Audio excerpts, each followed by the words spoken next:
semuanya, kembali lagi ke YouTube aku Tersya Cipta Anugrah Hedi. Di sini aku bakal jelasin tentang asuhan keperawatan kritis dengan pasien gagal hepar. Nah, sebelum kalian nonton video aku kali ini, jangan lupa untuk like, komen, dan subscribe ya. Selamat menyaksikan.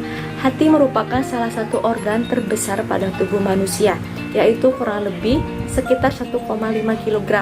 Fungsi hati yaitu memiliki peran dalam metabolisme karbohidrat, protein, lemak, vitamin, serta obat-obatan. Nah, pengertian dari gagal hepar itu merupakan kehilangan fungsi hepar yang berat timbul dengan cepat, seperti pada hepatitis virus atau akibat obat. Hepar yang rusak tidak dapat memetabolisme substansi amonia yang toksik untuk otak.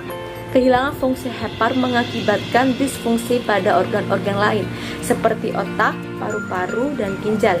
Kelainan biokimia yang menyertai gagal ginjal hepar adalah hipoalbuminemia, koagulopati, dan ikterus. Kemudian gagal hepar juga dapat diartikan sebagai sindroma klinik akibat nekrosis masif sel hati atau gangguan fungsi hati secara mendadak dan parah. Sebelumnya tidak ada penyakit hati, dan pada kasus hepatitis virus sindroma berkembang dalam 8 minggu semenjak dimulai gejalanya. Kemudian adapun etiologinya, itu hepatitis virus baik A, B maupun non A dan non B. Pada sekitar 50% pasien positif hepatitis B, perjalanan fulminan dicetuskan oleh faktor lain, biasanya akut atau superinfeksi dengan virus hepatitis D. Pada pasien positif hepatitis B yang menerima kemoterapi untuk keganasan bersamaan, hepatitis B bisa direaktivasi dan menjadi fulminan. Virus lain juga dapat menyebabkan nekrosis hati fatal pada individu imunokompromis, antara lain herpes simplex, cytomegalovirus, Epstein-Barr, dan varicella.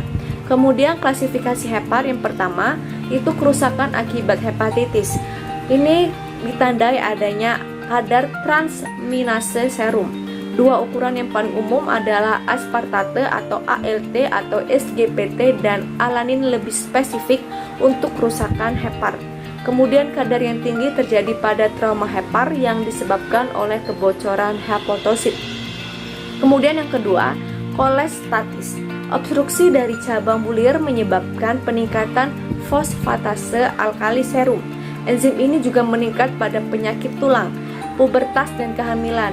Kelainan pada fosfatase alkali hepar disertai dengan peningkatan kadar gamma glutamil transpeptidase alkali tertinggi terlihat pada obstruksi bulir tak lengkap. Kemudian adapun konsep asuhan keperawatannya. Yang pertama itu pengkajian, itu keluhannya anoreksia, mual, muntah, nyeri abdomen. Yang kedua, kulit selaput lendir sklera berwarna kekuningan, gatal, urin berwarna kuning merah tua dan berbuih. Yang ketiga itu kebiasaan, merokok, minum alkohol, dan minum obatan terlarang. Yang keempat, seksualitas, itu impoten, libido menurun, tidak mengalami menstruasi. Yang kelima, tanda vital tekanan darah menunjukkan tekanan darah ortostatik. Yang keenam itu abdomen, gerakan peristaltis, hepar dan limpa, asietas dilatasi vena pada abdomen. Diagnosis keperawatannya, ketidakadekuatan masukan nutrisi sekunder terhadap hepatitis, MAISE umum, depresi akibat pembatasan aktivitas. Kemudian yang kedua, gagal sekunder terhadap akumulasi garam, empedu pada jaringan. Yang ketiga, infeksi berhubungan dengan perubahan metabolisme protein, fungsi fagosit hepar lumpuh, kurangnya leukosit akibat splenomegali. Intervensinya, yang pertama itu pantau hasil pemeriksaan diagnostik enzim serum. Yang kedua, kaji berat badan setiap 2 hari sekali. Yang ketiga, pantau hasil pemeriksaan diagnostik dan enzim serum. Yang keempat itu pantau jumlah makanan yang ingin dimakan. Yang kelima, dorong untuk istirahat. Yang keenam, biarkan aktivitas progresif sesuai penurunan kadar enzim. Yang ketujuh, berikan antipiretik yang diresepkan dan evaluasi keefektifannya. Nah, itu saja yang dapat saya sampaikan. Sekian dan terima kasih.